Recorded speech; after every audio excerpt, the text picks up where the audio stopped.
We've all heard the disclaimer, whatever you do, please don't try this at home, but as you're about to see, this also applies in the ring. Not too long ago, we covered wrestling moves that can't be faked or hurt like hell, and you begged for more, so grab some Advil as we count down 11 more.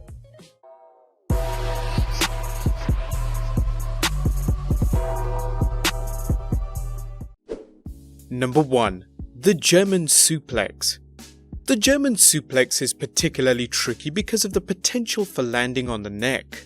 While some of these moves may seem relatively safe, which is the idea behind professional wrestling, this changes when the moves are performed on a daily basis.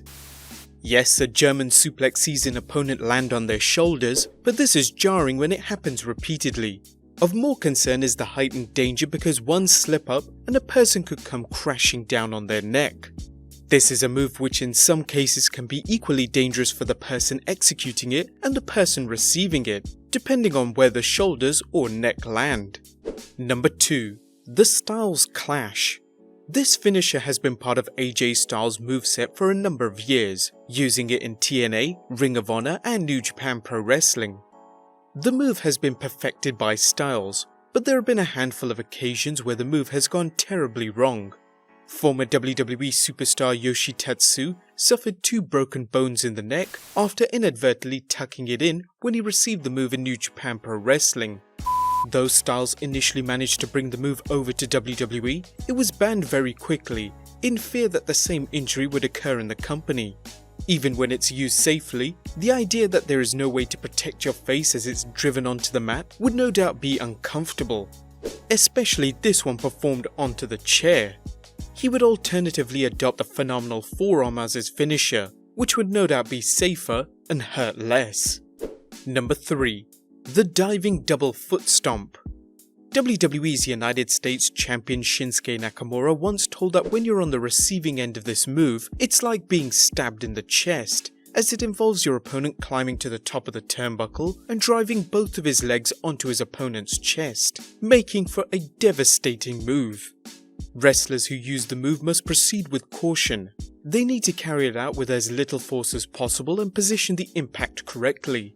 If too much pressure is applied or the positioning isn't right, there's a good chance the move could cause a sternal fracture, a fracture that could occur in the sternum or breastbone.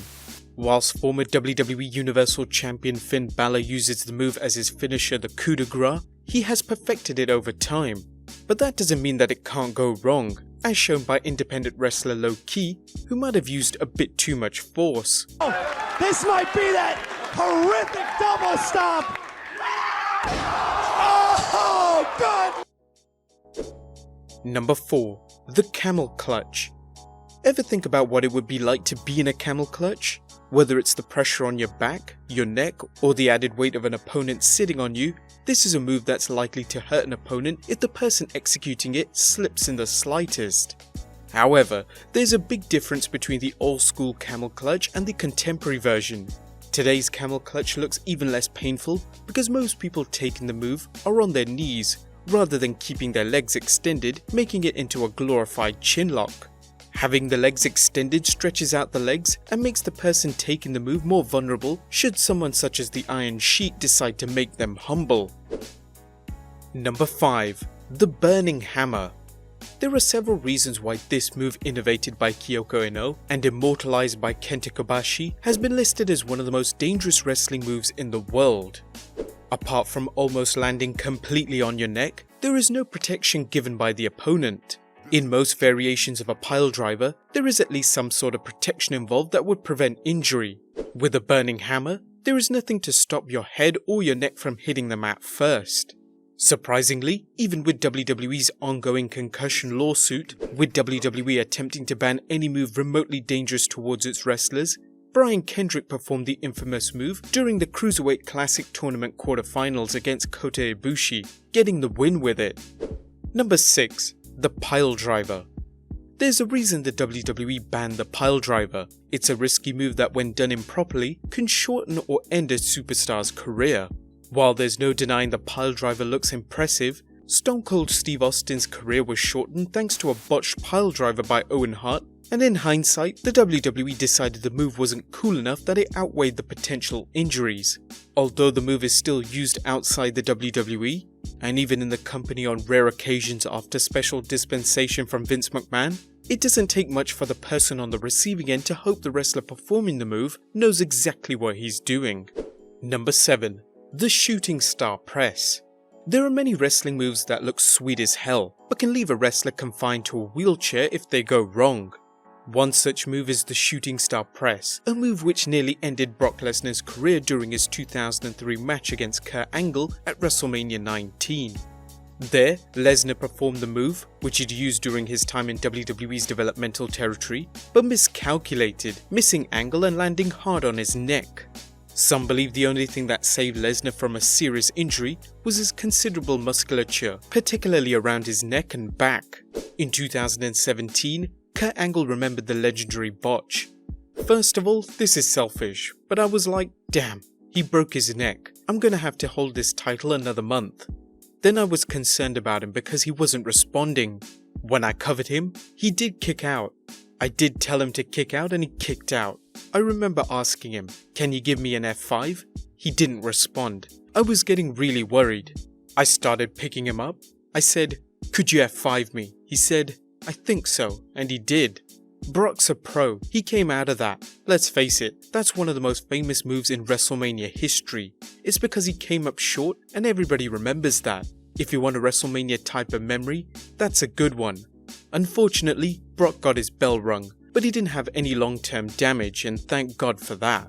I'm very proud of that match, it's one of my favourites of all time.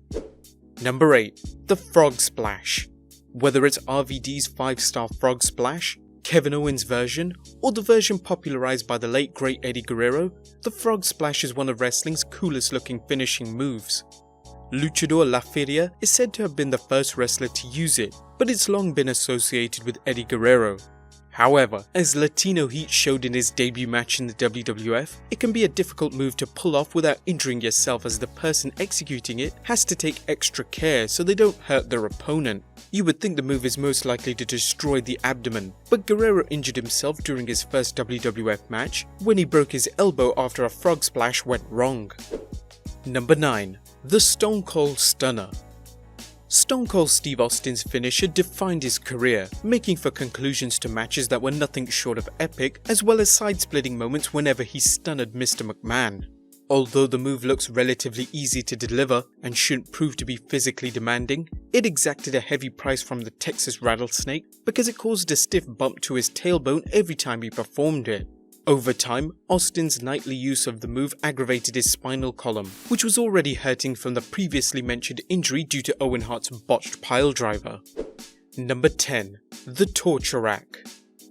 While some fans claim watching any match involving Lex Luger was akin to human torture, we're talking about Luger's finisher, the Torture Rack, a backbreaker submission that saw Lex Luger place an opponent on his shoulders and crank their spinal column until they submitted.